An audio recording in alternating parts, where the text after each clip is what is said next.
everybody. Welcome to this episode of the Wrestling Archives podcast. I'm your co-host, Tim Hackman. And I'm your co-host, Rich Sigbold. Great to be back with you. We hope you checked out our recent episodes. We talked about the Collision in Korea, an absolutely bonkers show. We also had a chance to have a fantastic conversation with the Hoss of all Hosses, Devantes from right here in VCW, Virginia Championship Wrestling. We've always got more fun stuff on the way for you. We have a really a fun one to talk about with you today. We're talking about the WCCW Von Erich Memorial Parade of Champions from 1984, way back May 6, 84 at the Texas Stadium of Irving, Texas. We went to this one because of all the, the buzz around the Iron Claw and the Von Erich family out there. I thought, well, it'd be good to go back and watch, them maybe at their peak of sort of broader popularity than just within Texas. So I'm glad we did. This was a good one to watch. I enjoyed it. So thanks for Rich suggested this one, which I thought was a really good idea. This whole event held a very interesting little spot in wrestling history. It's in honor of the passing of David Von Erich, who was the initial challenger to Ric Flair on this card. This is one of the last times that the NWA Championship faces a challenger from outside of Jim Crockett Promotions, as at the time Jim Crockett Promotions had pretty much bought up all the territories at this time to try and fight with Vince McMahon. And so Jim Crockett laid down the law shortly after this that like the NWA titles is going to be on a Jim Crockett Promotion guy.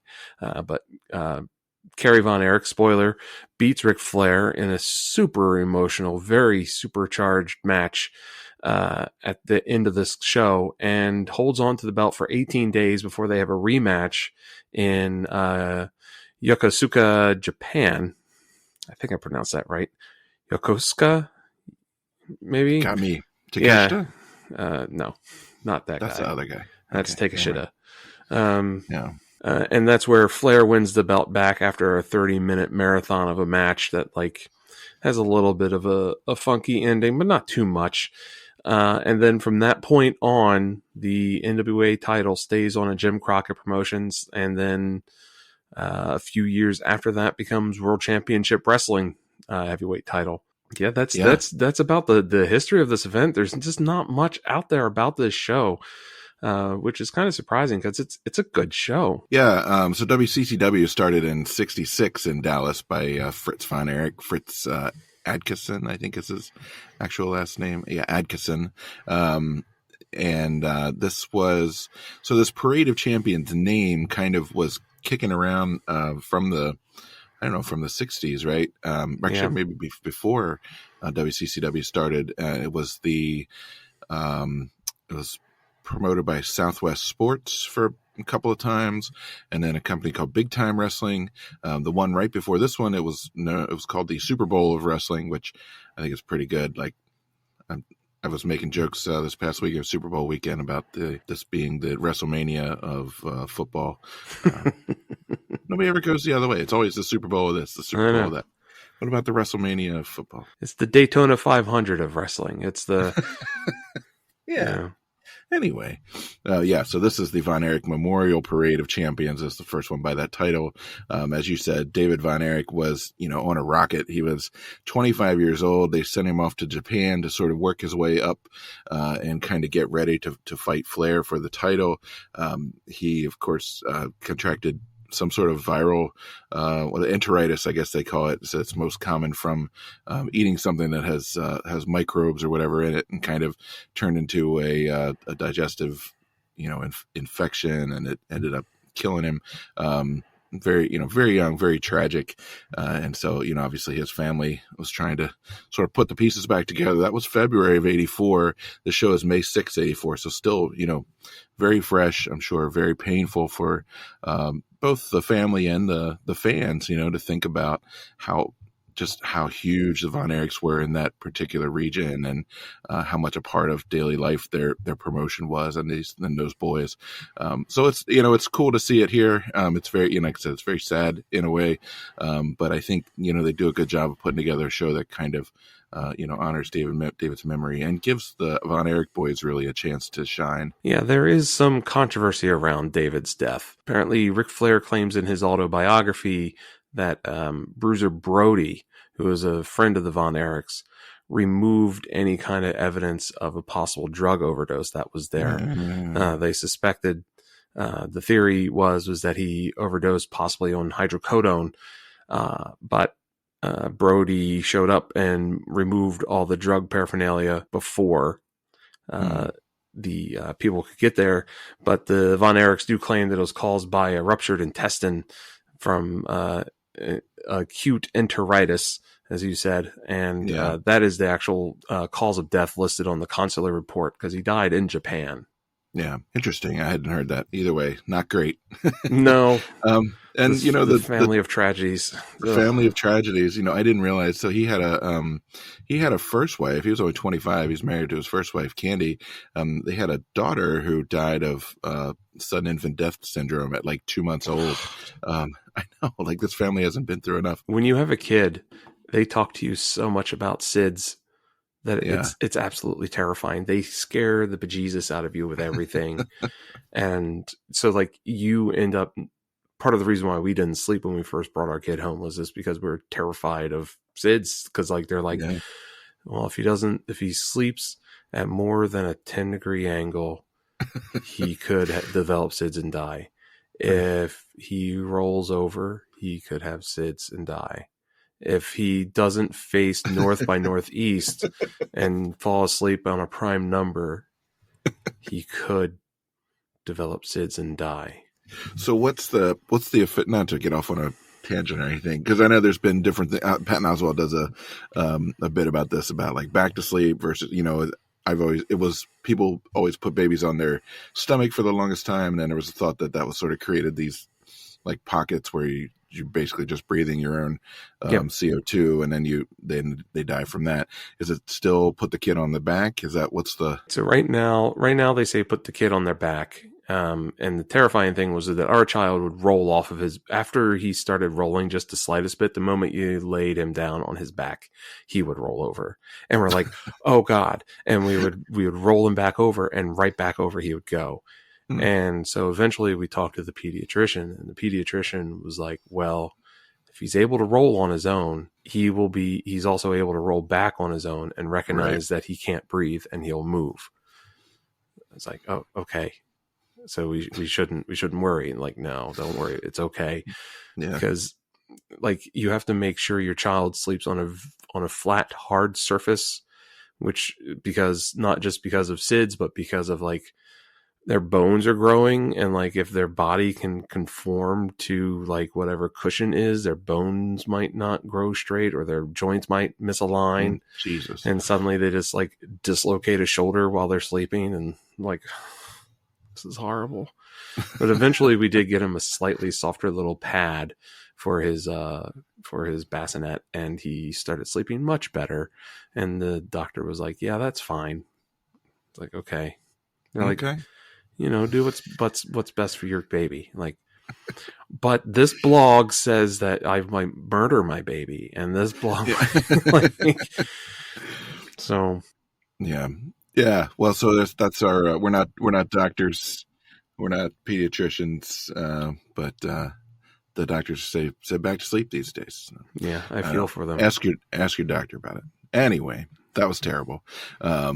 So let's get into the show. Attendance on this thing is 32,123. So big show, big stadium. It's not remotely full, but 32,000 is a lot of people. Yeah, I mean, they're blasting away. The announcer's blasting away that there's 50,000 people. This is the biggest audience ever to attend a wrestling event, and he's probably right. Yeah, maybe. 32,000 is the paid attendance. We'll put it that way, right? Like, right. Who knows how many people jumped the turnstiles or came in through the back door. The other thing about this show is the barrier between the crowd and the ring is just like a piece of clothesline It's or like a rope. rope. Yeah. Just tied to, It's and not great. it's not secure at all. And No. the wrestlers actually lift up the rope to go under, to cut down the aisle to get back to the locker room. And like, there's no actual real aisle. It's just a single cop just kind of like pushing fans to the side a bit so that they can get through. Great. Good times. So yeah, so we watch this on YouTube. It's not on the Peacock, presumably. So there are some WCCW shows on the Peacock under the WWE banner, correct? There are, like the Star Wars ones are on there. Yeah, which I'm surprised. Like, just put up a show called Star Wars. Like, what are you doing? But yeah, for some reason this one is not up there.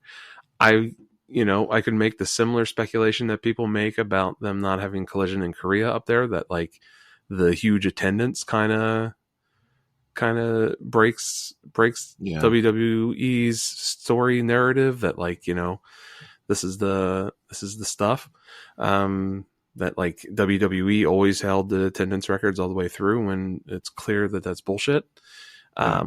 It could be that. It could be lack of quality of recording to put up. This wasn't the best recording, and this recording, though, I feel like was ripped from the WWE network, because at one point it does have that WWE like thing that pops up that says this broadcast is brought to you in the best of quality as possible and in its most complete form.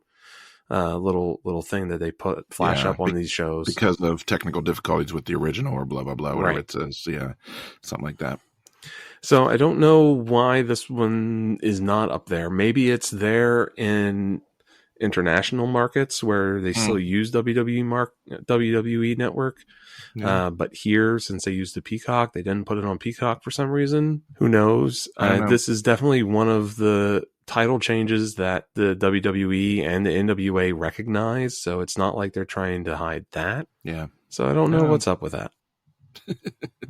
Yeah, it's a little weird. And but for being a YouTube thing, it's not terrible actually. You can watch it. It's not a complete mess. There's a part later that I wish technical difficulties had obscured, but we'll get to that. I also kind of hope that was the issue of why it looked so bad, that it was technical difficulties. Yeah, sure. So there is a match that's not on the YouTube version, and I just wanted to mention it just because it has some fun stuff in it. It's Kelly Kiniski, who is the older brother of course, legend Gene Kiniski, versus a guy by the name of Johnny Mantell. So Mantell had a ton of gimmicks over the years. He was the Hood. He was a Destroyer. He was number 1 and number 2 Destroyer. He was Cowboy Johnny Mantell. He was the pride of Montague County. He was trained by his brother Ken Mantell, who had a wrestling school, and he's still alive and active, sort of behind the scenes. He was wrestling from 1976 to 2005. So what is that? 20? That's a long time. Yeah. Almost 24 years. Maths. 29 years. Sorry. Anyway, and he only stopped in 2005 because he had a really bad car accident. He's involved with the Professional Wrestling Hall of Fame and Museum. So anyway, Cowboy Johnny Mantell, pride of Montague County. So we hardly knew you. I'm going to jump in now so I don't have to do it while editing this episode, is that Kelly Kiniski is the elder son of Gene Kiniski, not his brother. But yeah, at least according to the Wikipedia, Kelly is Gene's son. Wikipedia led me astray. So, the elder son. You're right. I'm sorry. Yeah. So just so that it's out there that, I don't have to edit that later. Yeah, no, I just misread that actually. He worked for Mid-Atlantic Championship Wrestling too. Yeah, so our pal David, I'm sure David knows him. Yeah. David Crockett, I'm sure knows this guy. We should ask him. Yeah. He's also still kicking around. Yep. Yeah. Good for him. Yeah. So the first match we actually see is Chris Adams, Gentleman Chris Adams, as he's sometimes known, and Sunshine versus Jimmy Garvin and Precious, which I typed in my notes as Previous, which makes sense to spell check, but not in context, in a mixed tag team match. So this one's kind of fun. I enjoyed it. There's a sign alert. I don't really think of like fan signs this early on, but there's an I Heart Chris Adams sign. He is a handsome but nondescript dude. He had feuds with a lot of. I think he feuded with Kevin Von Erich, or I don't know. He was definitely in the mix there in the WCCW roster for a long time. And looks like this is Jimmy Garvin before his time with the Fabulous Freebirds. And I had always wondered if there was a connection between Jimmy Garvin and Ron Garvin. Now, kayfabe, apparently for a while they were brothers, but in reality, Ron is Jimmy's stepfather. Oh. So Ronnie Garvin, Fists of Stone, I think he was. Garvin is Jimmy Garvin's stepdad. Fascinating. God, all these relations, all these families. It's the South, man. Garvin looks like a maniac. He's got like a magnificent mane of hair, beard. I don't know. The crowd is into this one. The crowd pops big time for the first time Chris tags in Sunshine. They were waiting for that one. Yeah, this crowd is amped up. I don't know if they were handing out heavy drugs at the gates coming in, like some sort of like uppers, lots of uppers or something. But man, they've been drinking Lone Star since noon. Oh, yeah. They're ready. Yeah, they are definitely ready.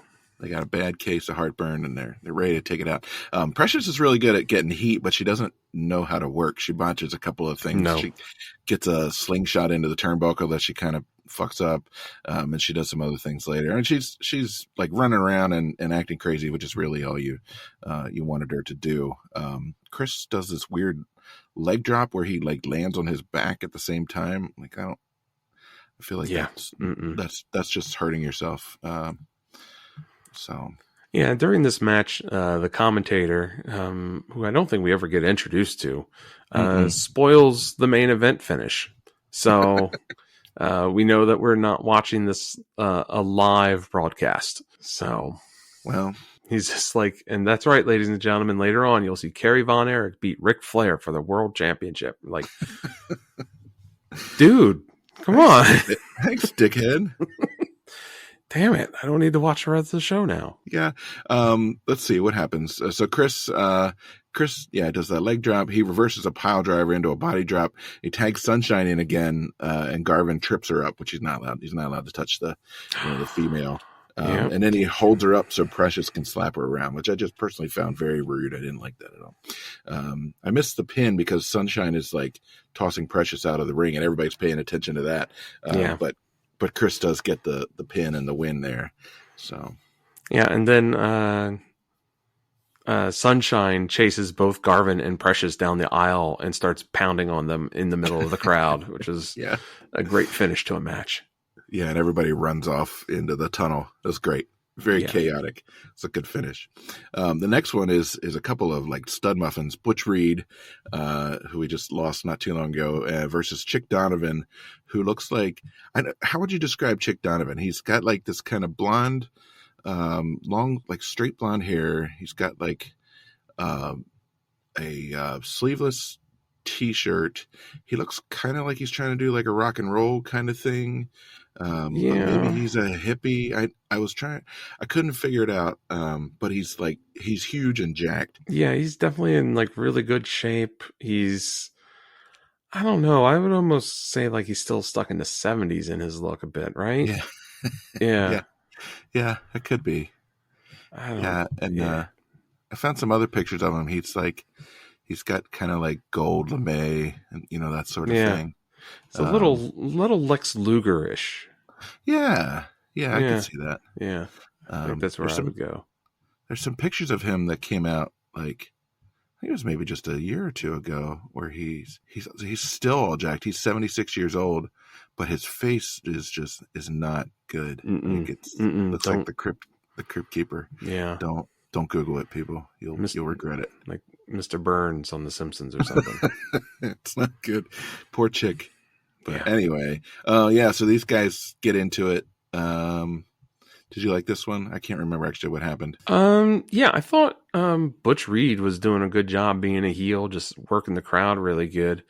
There was some good momentum shifts between the two. There was definitely a fan, I'm pretty sure, was screaming racial epithets during the match. I heard a guy say, "Get on him, you stupid and then suddenly it became very inaudible. I'm glad they did that at least. Yeah. Yeah, I mean, it was a standard like Hoss match.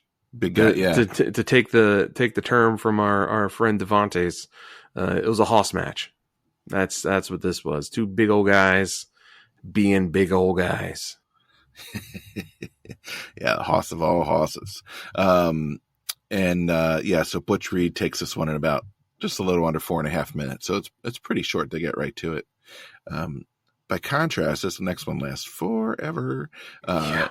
It's Kamala, the Ugandan giant, of course, with Skandar Akbar and Friday, who's the guy in like the weird, the pith helmet and the mask. And they didn't call him Kimchi; they called him Friday. Yes, that's what it says on the Wikipedia page. Yeah, sometimes it's Kimchi.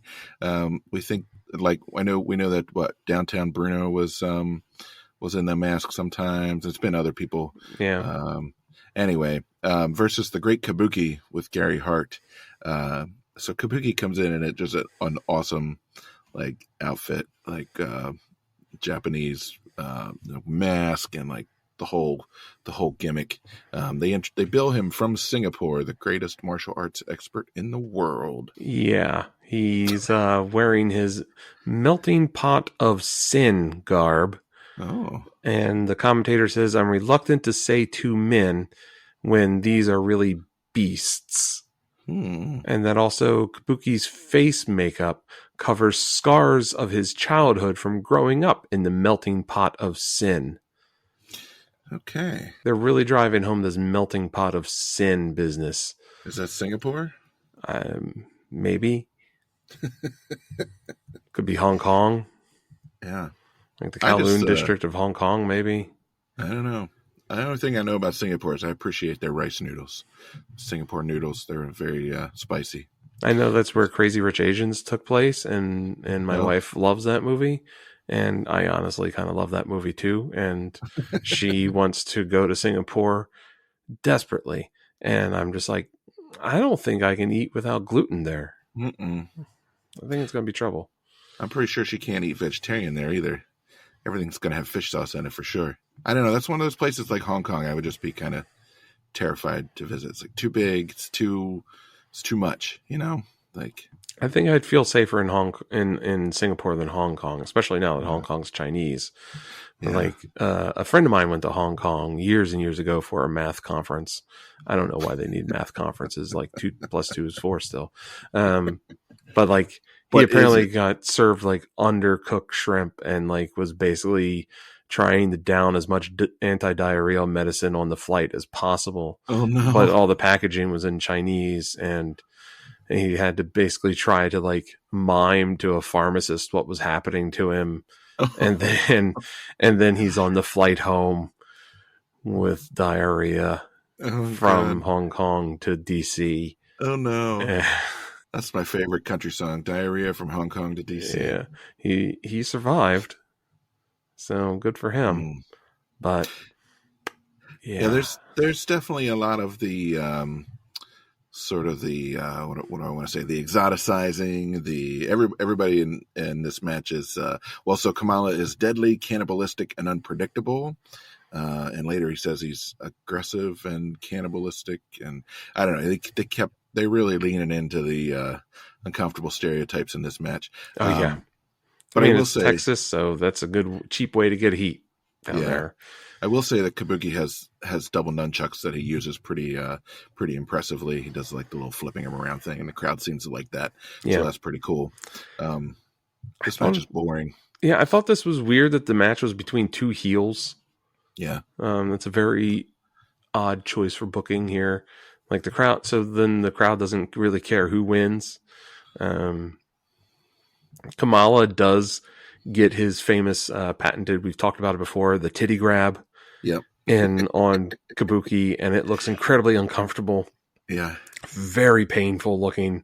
It's like, Jesus, don't squeeze me like that ever. Nobody ever. No, please don't do that. It looks great, and I'm sure it doesn't hurt at all, or maybe it's mildly uncomfortable and awkward, but like, it does not look fun. he clamps that thing on forever too. Yeah, Like, yeah. I feel like Kabuki got angry too at some point in this match because he starts kicking Kamala in the stomach, and they are legit full on shin, top of the foot kicks into Kamala's stomach at full speed, no pullback. Kamala's tummy had to be hurting after this match. Jesus. yeah. There's a lot of just kind of long, there's a big long bear hug. The pectoral thing lasts forever. At the end, Gary Hart jumps in and they team up on Kamala, which causes a disqualification. Kabuki is sort of the predecessor to, what's his face? Who just had his retirement. Great Muta.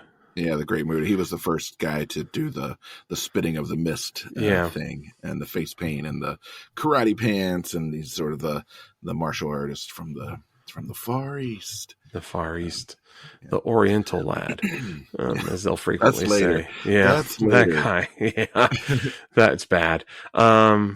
Chaos just breaks out when like Gary Hart, for no reason really, attacks Kimchi. Yeah. And then attacks Akbar, who climbed into the ring for some reason. And then Hart starts even beating on Kamala at one point in this. Like, he's just like had a mental breakdown. And this is it. Gary Hart is going to take everybody out. So, yeah. Everybody in this match is dead except for Kabuki, who is 75. So this match is 12 minutes long, which is too fucking long. Yeah. Let's see. Next up, we've got the Junkyard Dog, little JYD versus the Missing Link with Skandar Akbar. I was super excited to get the DOG. We don't get to grab them cakes, unfortunately. There's no music for him on this. No music at all. There's hardly any music in this whole thing except for the Freebirds and the Von Erichs later. That's very sad. And I remember the Missing Link from WWF back in the day, but I don't believe we watched a show with him on it today. No, this is our first time seeing him, I believe.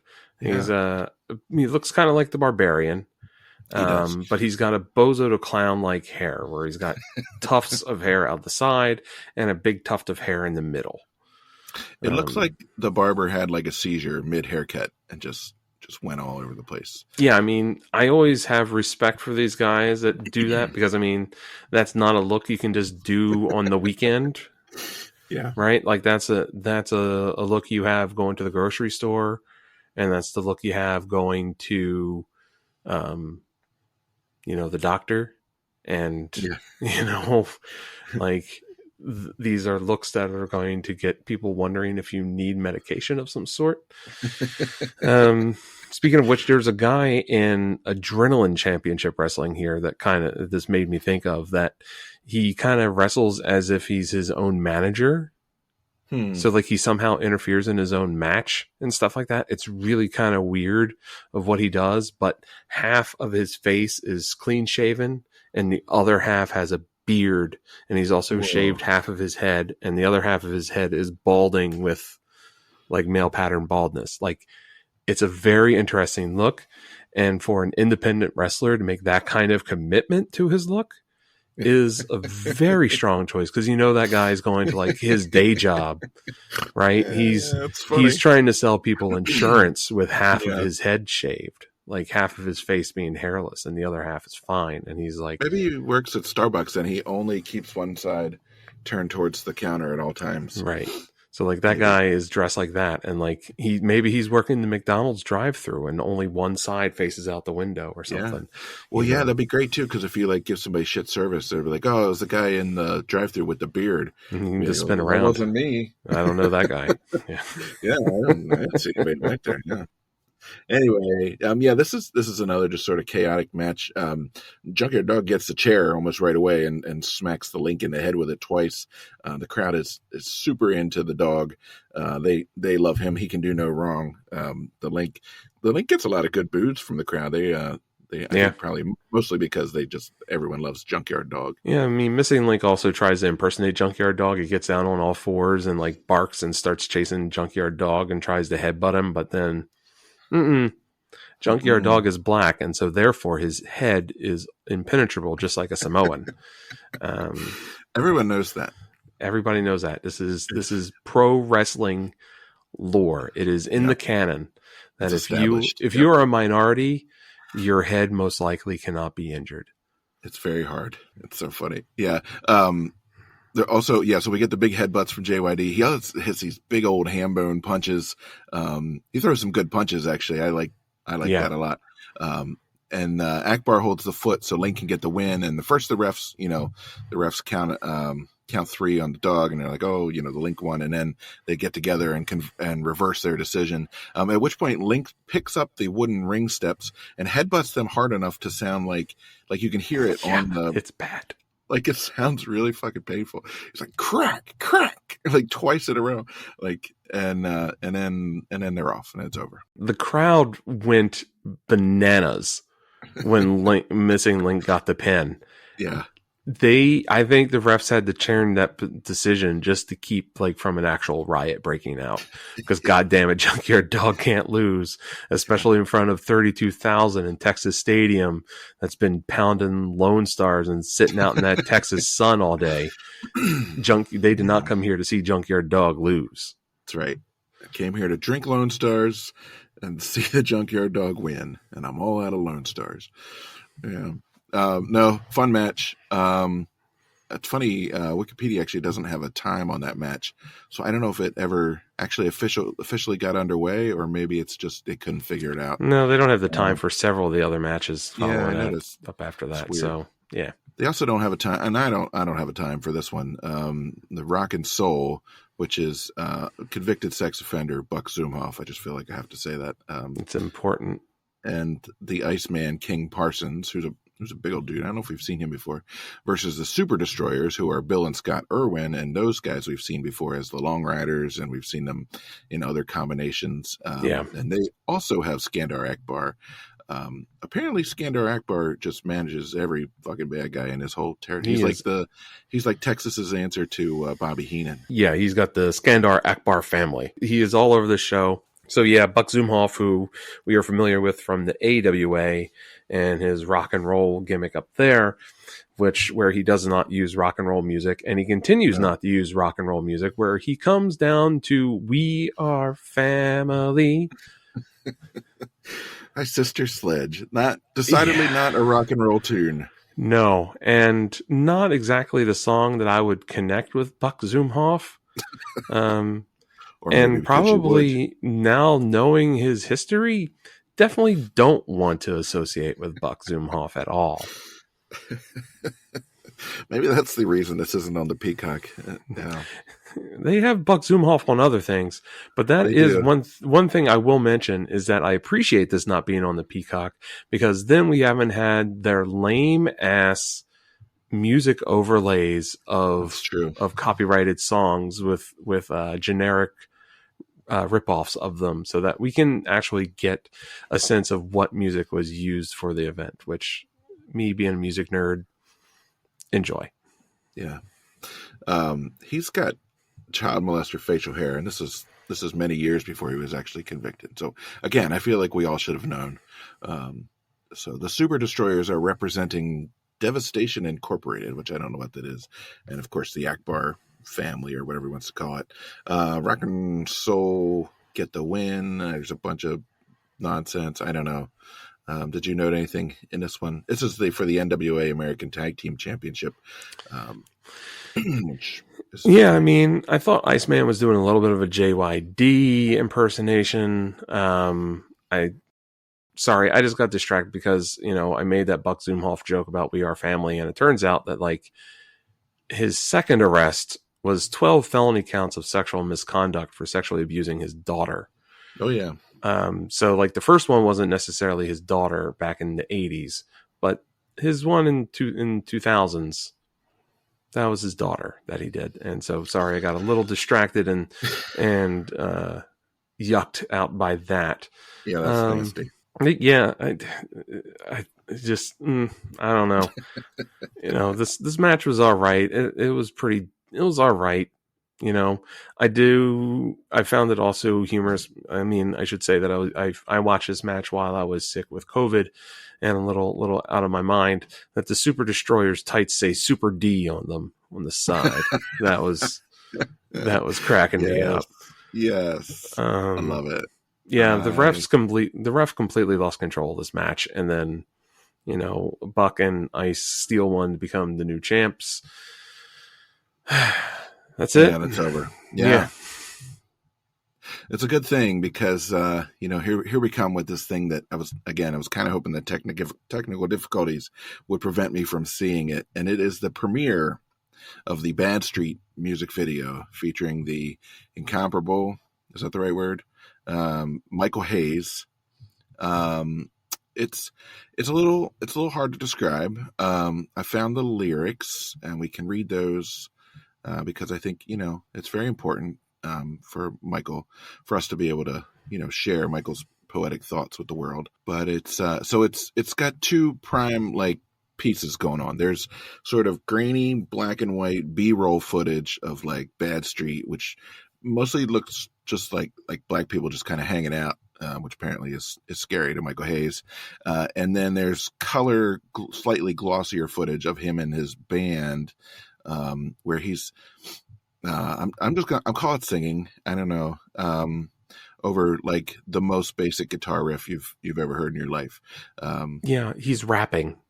I would put it. It's. I don't want to use such a proper term as Sprechstimme with this with what he's doing. I don't know what that means. Sprechstimme is the classical music term for speaking over music. So you would definitely classify William Shatner's Rocket Man and stuff like that as Sprechstimme. Okay. This is very close to that. He is fluctuating pitch a little bit, so that's why I was like, maybe it's a rap, which is kind of ironic for what this is. It really has no identity, as it's showing footage of people in 80s punk garb as well, which is not what they're going for whatsoever. This is supposed to be kind of hair metalish, but then there's people in spiked leather and punk hair and stuff like that, and leather and stuff. It's that's not what metal or rock and roll looked like at that time. That's exactly what punk is. And then there's a couple shots of black people on the street doing stuff, must be Bad Street. Yeah. There's a lot of racist dog whistles in this video. It's bad. Can I read the lyrics yet? Sure. Let's read some of the lyrics because they will really help paint a picture here. Yeah. You guys will appreciate this. I want to tell you a story about a place you don't want to be. This ain't no home sweet home. It's a home sweet misery. I like that. See what he did there? Kind of swapped out your expectations. We knew when we got here they'd try to put us away, but when they seen us walk down the street, they ran the other way. Okay, and then we get the refrain, the chorus. Bad Street, Atlanta, GA. Baddest street in the whole USA. Bad Street, nasty and hot. The farther down the block you went, the badder it got. We're doing this is hot stuff. That's great. This is hot stuff. Okay, verse 2, you guys ready? Second verse, same as the first. Street is a jumpin', tonight there'll be a brawl. Old lady McDuffie, she done give the cops a call. So wait, are we in an Irish neighborhood now? When they said that line in the video, they went to a picture of a black woman in a window looking out the curtains. Black Irish, that's a thing, right? That's different. Sure. We're in Southie apparently. Old lady McDuffie. She doesn't give the cops a call. She might as well call the Army or the United States Marines. Cue B-roll footage of D-Day invasion, by the way. Yeah, this part. Real tasteful. Because can't nobody handle this Bad Street scene? And then we get back to the chorus again, which I feel it necessary to read one more time. Bad Street, Atlanta, GA. Baddest street in the whole USA. Bad Street, nasty and hot. The farther down the block you went, the badder it got. Oh, there's more verses. Oh, yeah. Oh, sorry.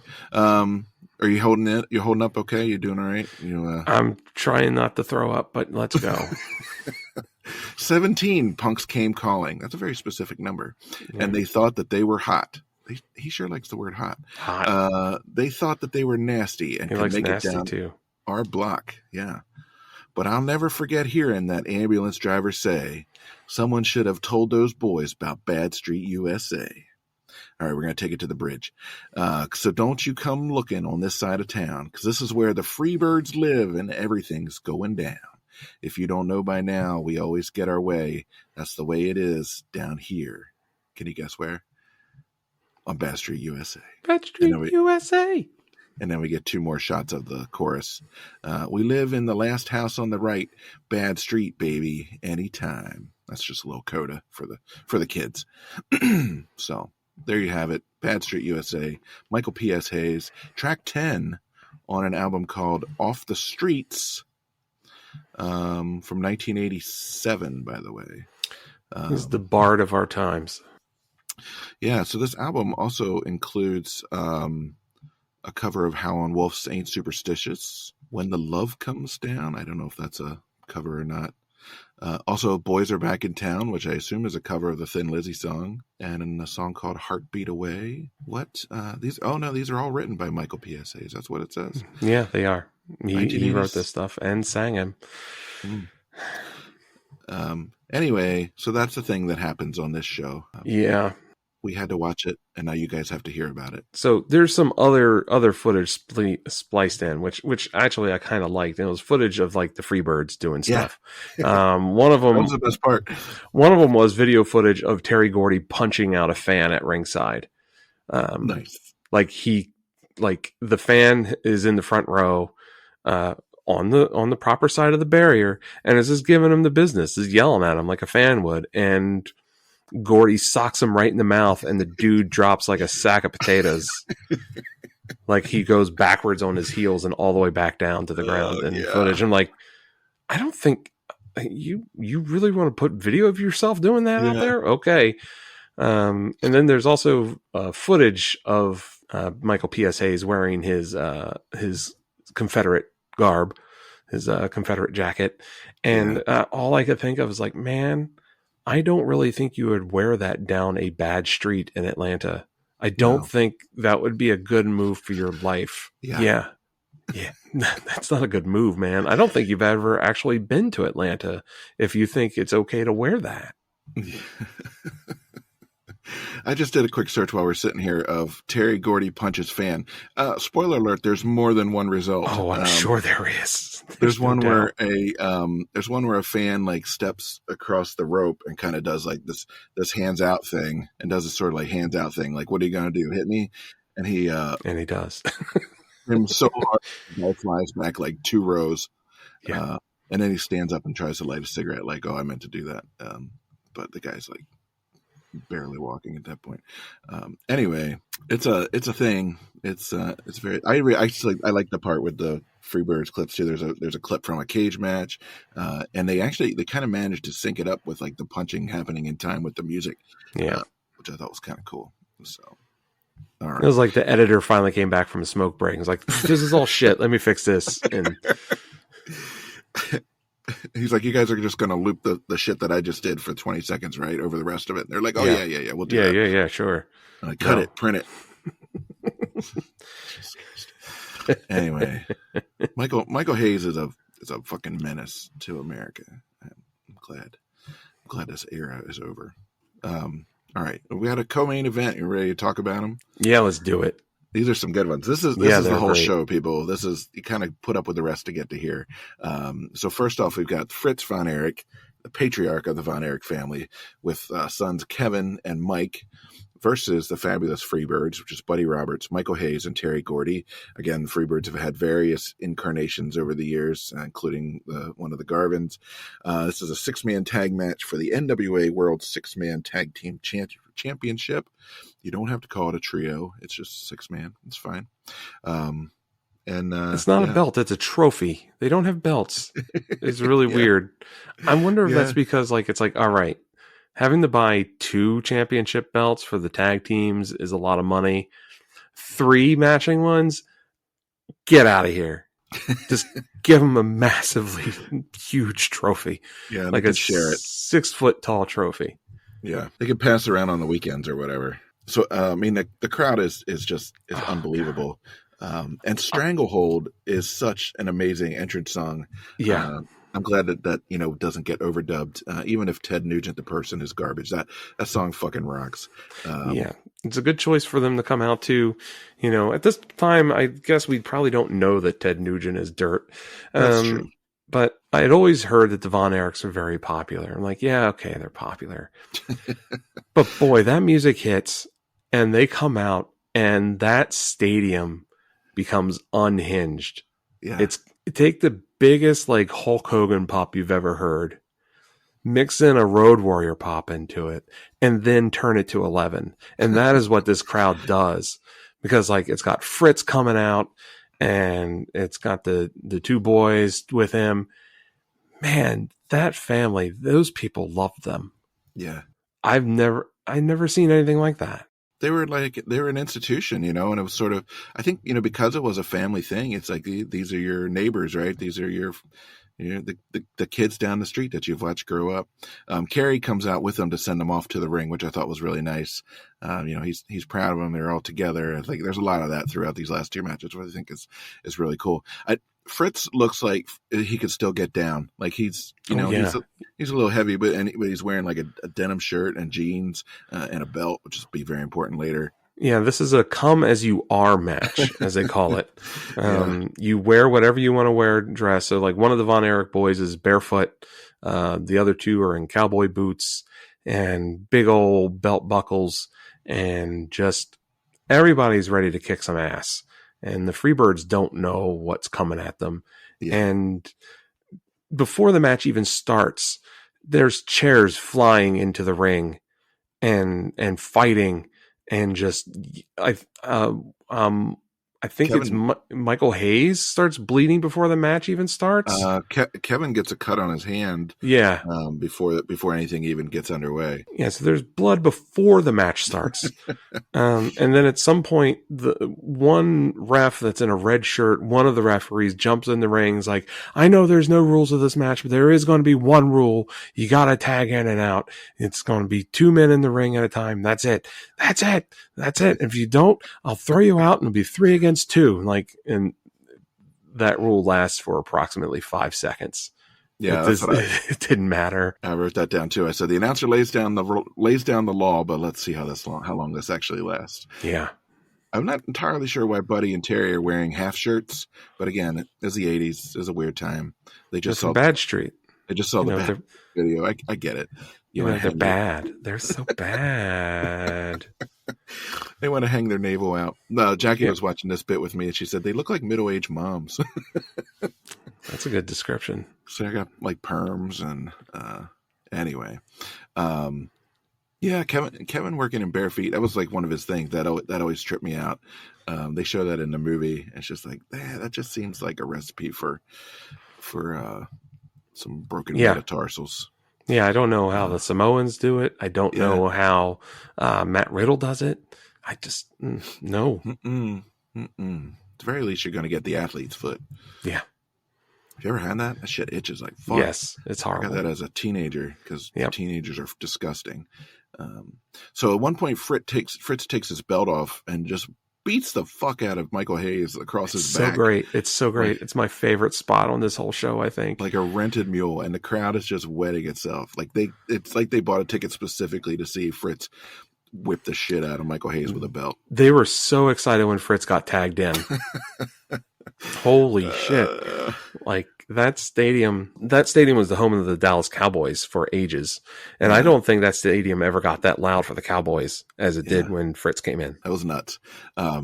It's a pretty chaotic, pretty fast match. Let's see. Wikipedia doesn't have a total time on it, but I mean, it's probably 7 minutes. Every match with the Freebirds is like this that we watch. Yeah. Yeah. The most controlled one has been that like Lash match with the Rock and Roll Express that we watched recently, but like the Road Warriors match with them in Chicago, fucking nuts. Like there's no rules. Nobody's paying attention to anything, like, so I guess it's just their thing that this like people just want to beat the shit out of them so bad that like wrestling rules don't matter anymore. I mean, look at them. It's a good point. They're lucky they had Terry Gordy with them all those years. Otherwise, they would have been pulped. Because Yeah. Terry Gordy was the only thing. That dude was massive and scary, and otherwise they would have gotten murdered like every other week. Yeah, the crowd does not sit down at all during this match either. And then, especially when Fritz gets the Iron Claw on both Michael Hayes and Roberts at the same time, holy shit! Like, it's an orgasmic eruption from the whole crowd. Like, they can't handle it. Yeah, it's great. There's some serious punches being thrown around here too. Big old ham bone punches. So Kevin gets a big crossbody on Buddy. Real quick pin. Trophy comes out, and then they get jumped by a very stout-looking Asian dude who's not at first identified, and is actually not identified on the broadcast at all. The announcer keeps saying things like, "This is the biggest Oriental I've ever laid eyes on," and "this strange and deadly Oriental." Kerry comes down and beats him off. Wait. Back that up. Fights him off. Thank you. Fights him off. That large Asian man is Killer Khan, by the way, who actually we just lost a couple months ago. Yeah. And so he doesn't get his due, but they were sort of obviously leading up to a future feud with that guy.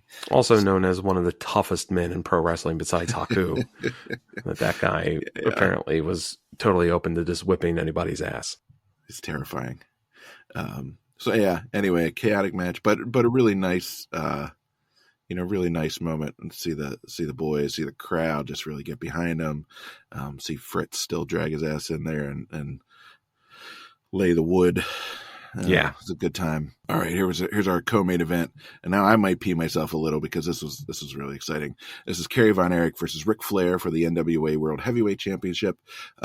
They tell you up front there's no time limit, and the title can change hands on a DQ, which is very unusual for a title match. They don't trust that Ric Flair boy coming to town. Yeah, I tell you what, that guy is no good. No. Flair looks incredible as he always does. He's got his blue robe on. The crowd is booing like crazy. He keeps stopping mid-entrance to like stop and frown at them, which is great. And he comes out to silence too. Yeah, no music. No music for Flair. And he comes out first. He's the world champion. And he comes out first. And everybody, we know what that means. Yeah. We know what that means. So Kerry comes out to a Rush song, but then they switch it over to a really twangy country song for the fans, I guess. Tanya Tucker, is that what you said? Yeah, it was Texas by Tanya Tucker. Nice. He's wearing this really cool like velvet jacket that says "In Memory of David" on the back in big letters. It's really nice. And a big yellow rose on it. Yeah, it's very nice. David was the Yellow Rose of Texas. This is pre-motorcycle accident for Kerry, so he still has both of his feet, just in case you were wondering at home. My mind is still blown. We talked about this several weeks ago, but I'm still not over it. And then we get underway. Yeah, and the announcer lets us know that there are no seatbelts on the chairs at the Texas Stadium, but they may need them after this. So they're going to go around and install them, or what?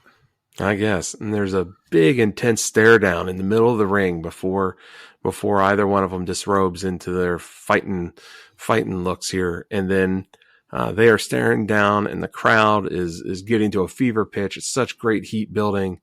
The whole place is shaking.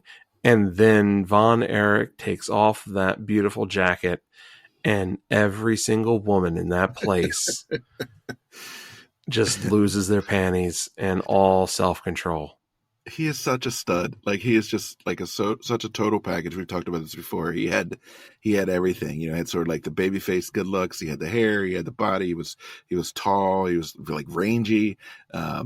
He really, that family just. Yeah, the octave of the crowd cheer jumped two octaves. Yeah. When he took off that jacket, because all the ladies has lost it. Rich is a music theory guy, so you can trust him if he tells you it went up 2 octaves.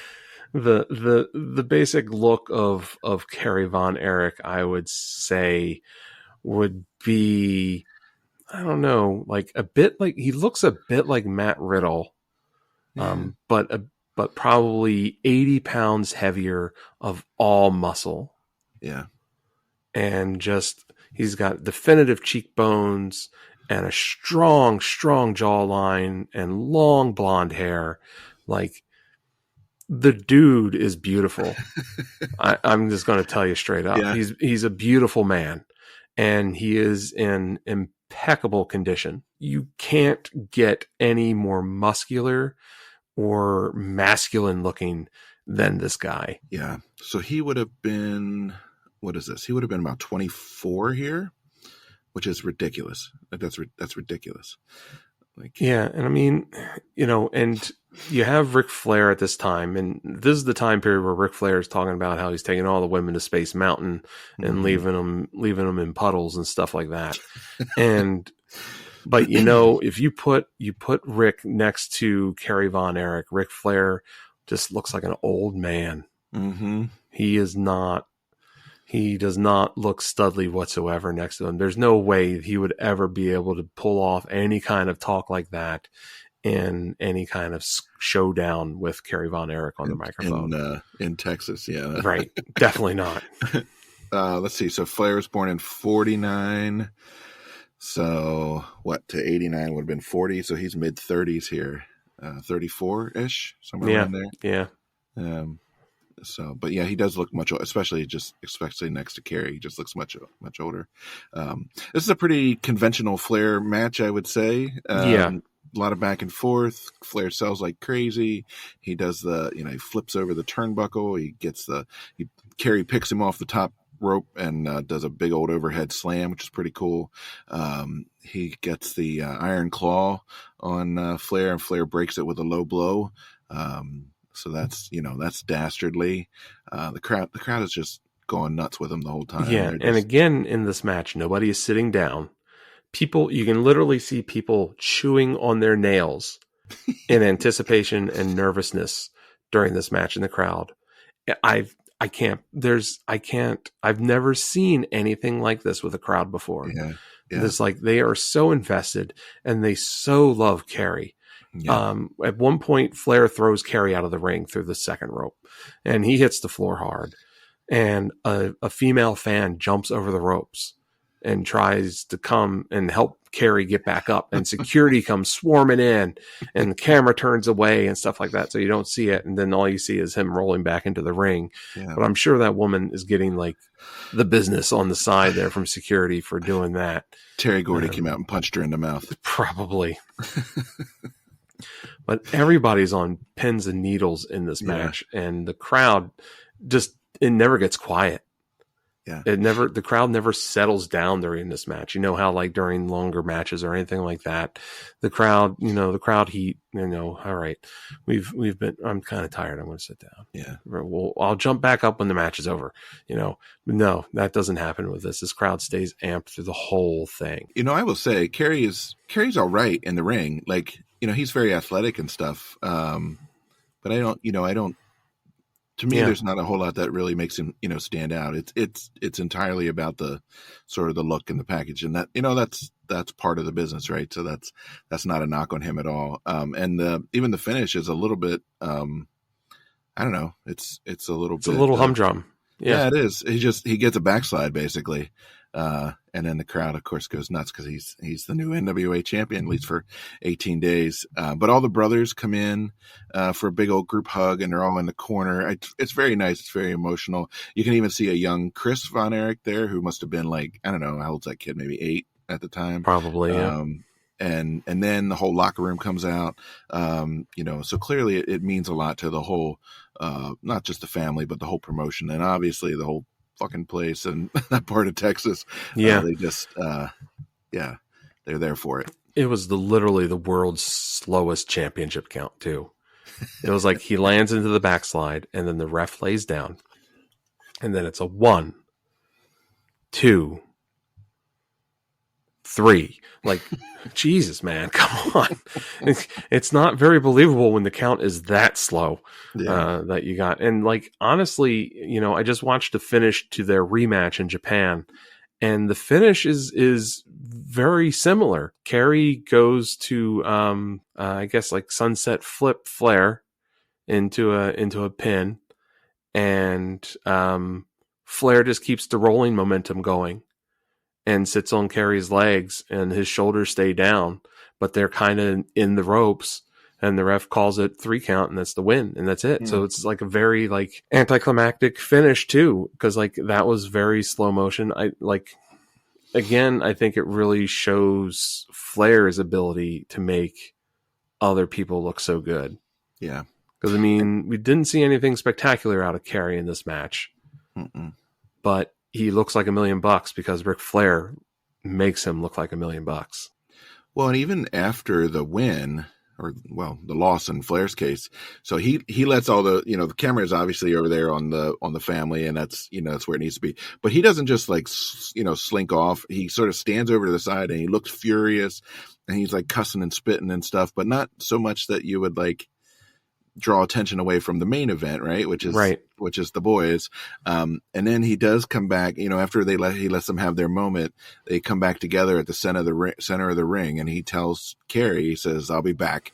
And he says, you're going to be in trouble. You can call your brothers, you can call whoever you want, but I'll be back.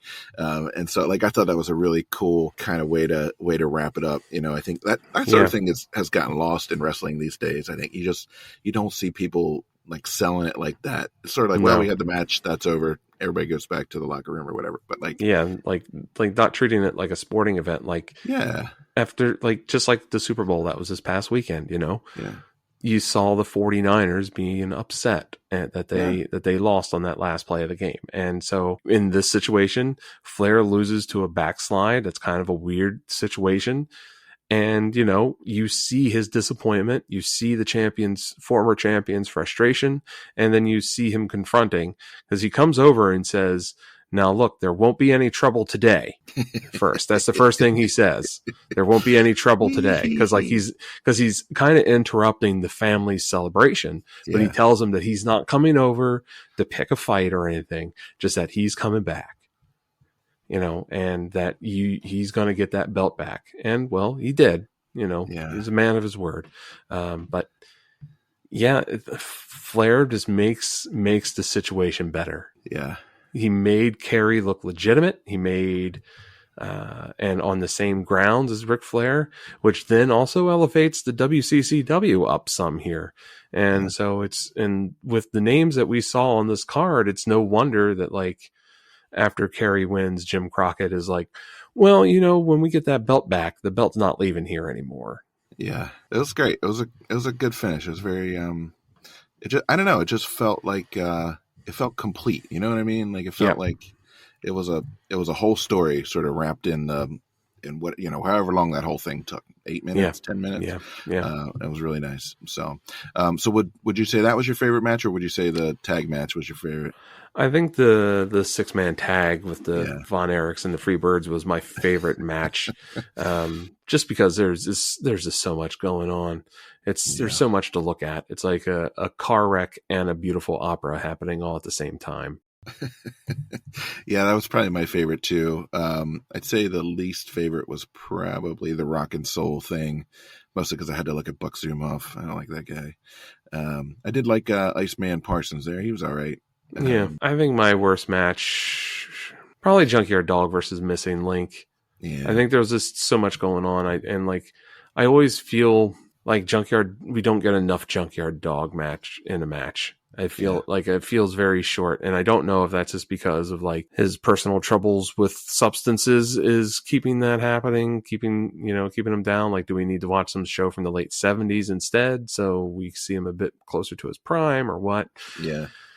But yeah, I always feel like his matches, I always feel like he gets the short end of the stick. Yeah, I don't know. I mean, I feel like to an extent, like that was what he wanted to do, right? He wanted to show up, do his like, I don't know, 3 or 4 minutes, do the crawling headbutt thing, get the win, call it a day. He didn't bump that much. He didn't like, he wasn't out there doing anything crazy. He was just like, this is me. And he was almost sort of like, he was selling the personality rather than the in-ring work, which is totally valid. And that worked. That was, people turned out in droves in New Orleans, week after week after week to see him just be the Junkyard Dog. So, but yeah, there's not a whole lot, and it's hard to almost understand if you weren't in that time and in that place, like what the big what the big deal is, you know? Yeah, like if we didn't have other contexts here, you'd just be like, why is the crowd going nuts for this guy? He's out here for 3 minutes, he barks, and then he leaves. And then but we've seen him win like the wrestling classic, you know, that WWF the tournament thing. We watched him win that, but like one of his matches was a bye. Yeah. And then at the end, he faced a Macho Man that was like devastated from 3 other matches in that night and just was a mess. And so I don't know. I feel like we get the short end of the stick of seeing Junkyard Dog all the time. And so I think that's where I'm going to sit on that one. I mean, there were several oh shit moments here. I think having to watch that Michael Hayes video was probably mine. I'm still kind of mad about it. I think the moment where was it Kevin Von Erich's belt buckle? He like pulls a guy's head into his crotch to hit him with the belt buckle that he had on. I think I was like, that was pretty cool. For some reason that got me. It might have been the COVID meds. It might have been, I don't know, lack of sleep. But I thought that little spot was kind of oh shitish for me. Besides when Michael Hayes took off his boot and started hitting Kevin over the head with it. Everything in that match looked so freaking stiff that I couldn't tell if it was just a real shoot fight or or what. So yeah, no, it was a good time. Yeah.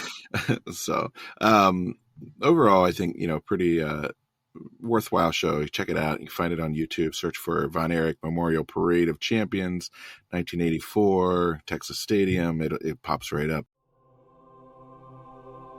We got a long in memoriam list for this time. As we always do, we like to take a moment to pay tribute to the men and women we've seen who are no longer with us. Our in memoriam section for Parade of Champions from 1984 includes most of the Von Erich family, unfortunately. Kerry Von Erich, Fritz Von Erich, Mike Von Erich, Chris Von Erich, who, like I said, you see at the end there, he's like maybe 8. Doris Smith Atkinson, who was the boy's mom and married to Fritz for a long time, and David Von Erich, of course, who we don't see on this show, but his presence is felt, or his absence is felt. Buddy Roberts, Terry Gordy, Scott Irwin, Junkyard Dog, the missing link, his real name was Dewey Robertson, Mr. James Harris, aka Kamala, Skandar Akbar, Gary Hart, Butch Reed, Gentleman Chris Adams, and Killer Khan will make the list this time around. All right, so that's our show for today. We appreciate you listening. As you can always find us on the WrestlingArchives.com. You can find us on the Facebooks and the Instagrams. You can find us on ko-fi.com/WrestlingArchives. If you want to shoot us the cost of a cup of coffee to help support the show, we certainly appreciate that. We have a TeePublic store. Just look for Wrestling Archives. You can get our cool new branded merchandise and t-shirts. Rich got a shirt, looks pretty rad. We'll be back with some more review shows. We're hoping to talk to the Greek god Papadon himself from VCW here in the near future. We got a lot of fun stuff to talk about. Rich, anything else for today? Don't get COVID. It sucks. Again. Yeah. The second time around with it was far worse, and since I was the only one sick in the house, I had to lock myself in the guest bedroom, folks. And you've seen Shawshank Redemption. Picture that. That's what was happening in my mind. That's awful. Yeah. Anyways. I hope you can tunnel out of there soon and join your family. Hope it doesn't involve crawling through actual human feces. Thanks, Paxlovid. Yeah. Thank you, Paxlovid. Yeah. All right, fans. We'll check you next time. Thanks for listening. Bye-bye.